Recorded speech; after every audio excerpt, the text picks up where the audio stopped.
Et puis, on va achever donc cette séquence par deux applications rapides du théorème de Fermat. Voilà. Soit P un nombre premier impair, c'est-à-dire un premier différent de 2, puisque tous les premiers sont impairs sauf 2. Donc, dire que P est premier impair veut seulement signifier, enfin, l'information qu'on peut en tirer, c'est que P est différent de 2. Si vous voulez, pour être plus précis, P est strictement supérieur à 2. On veut montrer que P divise cette somme pour K allant de 0 jusqu'à P-2 de puissance K. Déjà, le P-2, il est positif. Il est strictement positif puisque P est strictement supérieur à 2. Alors, on doit montrer que P divise cette sommation-là. Et bien, pour le montrer, on va commencer par exprimer cette sommation. Alors, on a la somme pour K allant de 0 jusqu'à P-2 de puissance K. Là, c'est une somme géométrique. C'est la somme des termes d'une suite géométrique de raison 2. On va appliquer donc la formule d'une somme géométrique. Alors, c'est le premier terme, c'est 2 puissance 0, fois 2 puissance le nombre de termes, c'est P-2 moins 0 plus 1, le nombre de termes, moins 1 sur la raison moins 1. C'est l'expression qui donne la somme des termes d'une somme géométrique. 2 puissance 0, c'est 1. La P-2 plus 1, c'est 2 puissance P-1 moins 1. Le 2 moins 1, c'est 1. Donc, c'est 2 puissance P-1 moins 1. Bien. Alors, or, P est premier impair. Ici, on va essayer d'utiliser le théorème de Fermat. Alors, on sait que P est les premiers, c'est donné dans l'exercice. Un premier impair. Alors, c'est un premier impair, donc on voit bien que P est premier avec 2. Puisque P et 2 sont deux nombres premiers distincts. On le sait. Lorsqu'on a deux nombres premiers distincts, ils sont bien premiers entre eux. Ils sont distincts, pourquoi? Puisque P est impair. Donc voilà, grâce au théorème de Fermat, au corollaire du petit théorème de Fermat, P premier et P et 2 sont premiers entre eux, alors je peux bien dire ici que finalement 2 puissance P-1 est bien congru à 1 modulo P, c'est le résultat de notre petit théorème de Fermat, son corollaire finalement, le corollaire du petit théorème de Fermat. 2, alors le P est les premiers, 2 est les premiers avec P. Je rappelle que si P est premier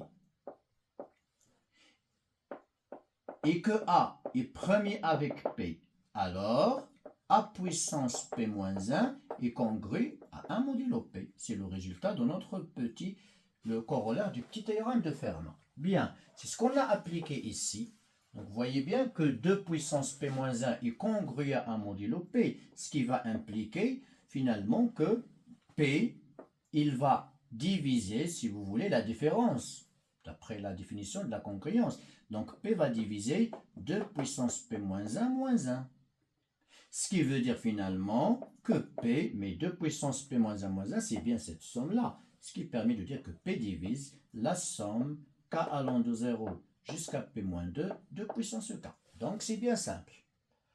On exprime la sommation grâce à nos propriétés des suites géométriques. On utilise le théorème de Fermat et hop, voilà, on a notre résultat. Deuxième application rapide du théorème de Fermat.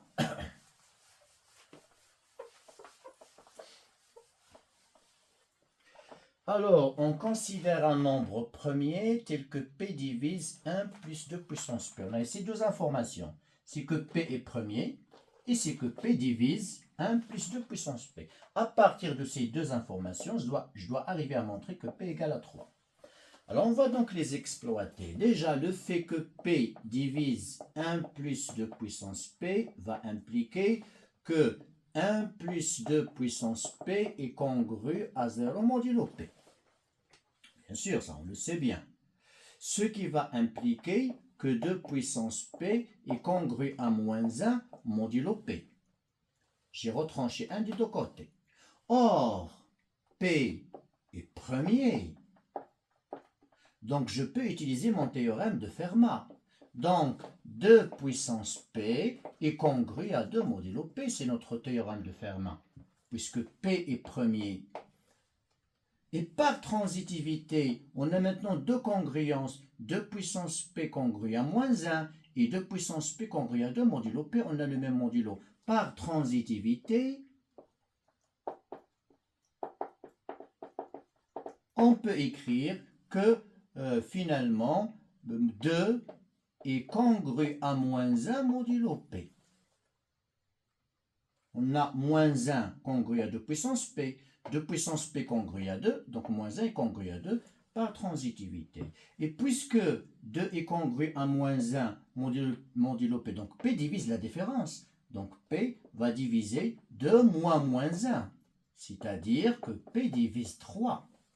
Or, 3 est premier. Puisque p divise 3, donc ou bien p va être égal à 1, ou bien p va être égal à 3. P, bien sûr, c'est un premier positif. Il faut préciser ici. P, c'est un premier positif, c'est un antinaturel. Alors, c'est un premier, donc il n'est pas possible qu'il soit égal à 1. Mais qu'est-ce qui reste? C'est que p va être égal à 3.